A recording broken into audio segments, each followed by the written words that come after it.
I know you say quite often that sleep and then you wake up in the morning and it's a brand new day, but sometimes I'll wake up right at whatever time I've set the alarm and I don't feel that great. It takes a little focus to slow the momentum of what's going on. And what's happening is you've got an active vibration that is not under the influence of source when you go to sleep.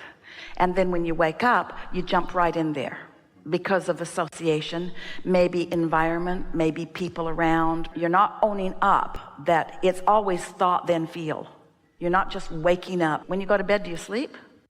While you are asleep, that momentum subsides, and your best opportunity for a different influence is when you first wake up. That said, the other day I woke up and all I saw was the very trail of a dream, and it wasn't particularly a great dream, but then the first thing that happened, it was almost like an hour-long rampage. Positive or negative? Very positive. Yes. So I was trying to figure out at first, well, how do I get back into this in a later date? And then I let go of that. Say more about that. How do I get back into? How do I get back into that? Into what? Into that sort of rampage, starting the day, hour-long But rampage. now you're thinking instead of exactly. receiving. Don't do that. Yeah. Because you don't know how you got into it. You just received it and you liked it, and now you're trying to get back into something when you don't know how you got into it to begin with. So you're trying to do something that's not your work to do.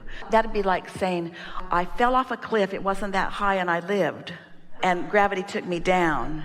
How do I get back into that? And you say, well, I'll just climb back up on the cliff and it'll do it again. The vibrational characteristics will produce the same thing again. But let the vibrational characteristics be the thing that produces it, rather than you trying to figure it out when you don't know. So I stopped doing that. I stopped trying to go back to it. And what I had come away with, and the thing that, because I actually recorded myself, I started speaking what I was thinking. And so I recorded it on my phone in the morning, that same morning. And I haven't gone back to listen to it because I don't feel I need to. But what I kept coming up with, and I remember you saying this, being in love with your inner being, I kept feeling that I had fallen in love. I kept saying, this is what it feels like to fall in love or to be in love, but not being in love in the love way. It actually felt like I was in a pool of warm water, and that was love. And so, you got a problem with that? No. You're trying to make it be different than it is? No, but, and what's the point you're trying to make here? My question, I know, right? My question is, because at that point I started really thinking about about my inner being and about Abraham, about you, and thinking about whether is that one unique individual connection that I'm making, or is that Abraham that I was connecting with? The thing that we want to ask you, as you're thinking those thoughts and trying to force it, did it feel better and better and better, or did you lose your bliss? Oh no, it kept feeling better. If it feels better and better and better, then the answer will occur to you. But we don't believe you.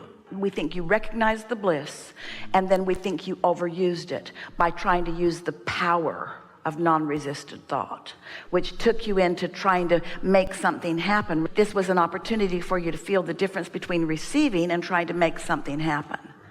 Have you ever had a conversation? Maybe you came to this gathering with a friend, and you're all feeling so good because you've had insights today. You're more tuned in than you usually are. You have more clarity flowing through you, and now you're going to go have lunch and have a conversation, and you're going to talk it to death.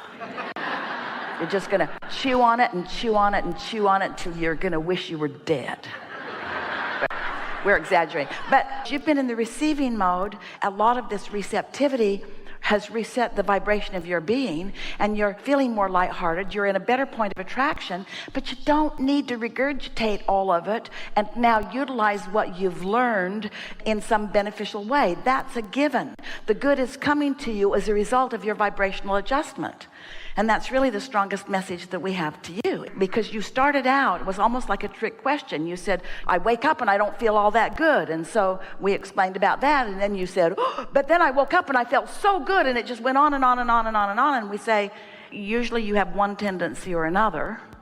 And if you know the difference between them, if we awakened from a nightmare, we would not describe it to anyone and we wouldn't talk about it, but we would acknowledge that I must have been under the influence of something, and it's usually television, that was active in your vibration before you went to sleep. So something that you were watching activated all your insecurities, and so the same bad things that were happening while you were watching that are being recreated in your dream, because that's the direction you were going. On the other hand, if you awaken and you feel in love, like the universe loves you, and like your inner being loves you, and like you are love, and like all is really, really well, then sit with that. And if more comes from it, then that's a wonderful thing. But don't try to turn it into more than it already was.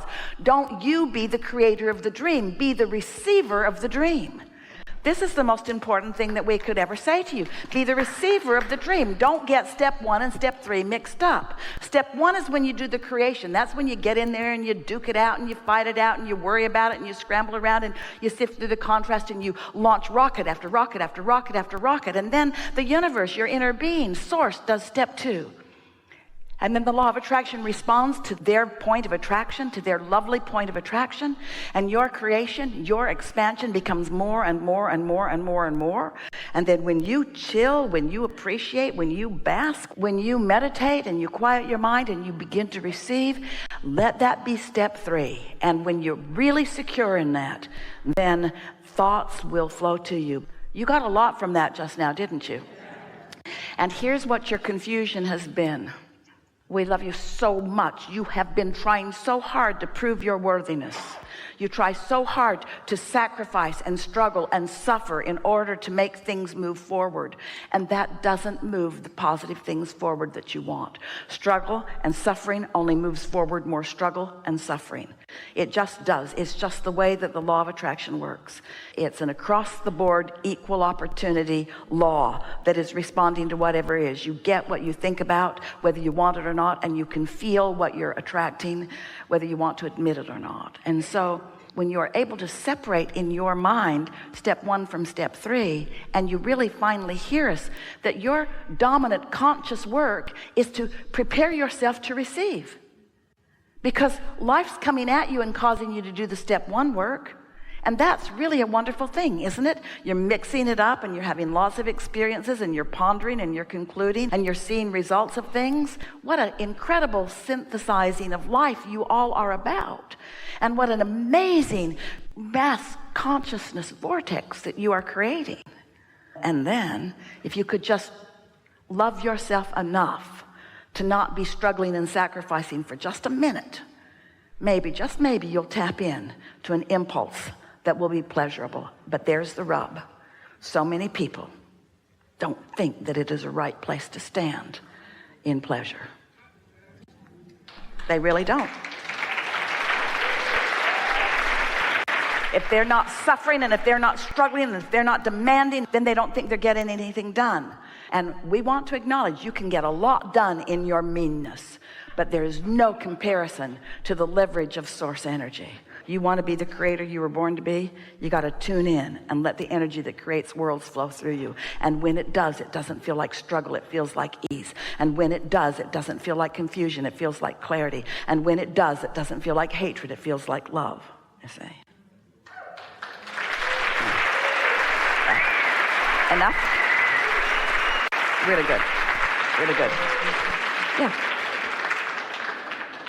So even though that did happen, I'm still back to that part of, should I just allow myself to not be so hard on myself when I do feel bad in the morning? If I wake up and I'm like, not to... Well, we have a big question for you. Yeah. Do you have a choice? Well, yeah, that's true.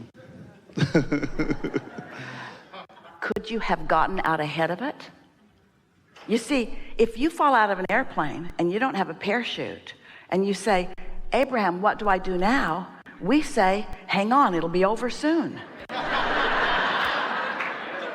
If you got out ahead of it, you'd have a parachute and we wouldn't be in this predicament together, would we? So what you do is you don't suppose that it's going to be the same scenario again. Now you say instead, as I put myself in my bed, I'm going to do a little basking and I'm going to acknowledge the things that I feel appreciation for. And I'm going to find some thought that's pleasant and I'm just going to focus on it. Even if it's not much of a thought. You're getting out ahead of it by, in a sense, breaking the cycle of unwanted attraction. For most of you, when you slumber, that happens automatically. But for those of you who are trying too hard, you take your struggles into your sleep state and you try to work them out in your dream state because, and here it is, because you've been trying to use the power instead of the joy. I'm going to learn this stuff and I'm going to make it happen. And we say, you've already made it happen. It's in your vortex. Now you got to relax. You got to chill to let it in. This is a big distinction. Clear enough? Thank you very much. Yeah. Really good.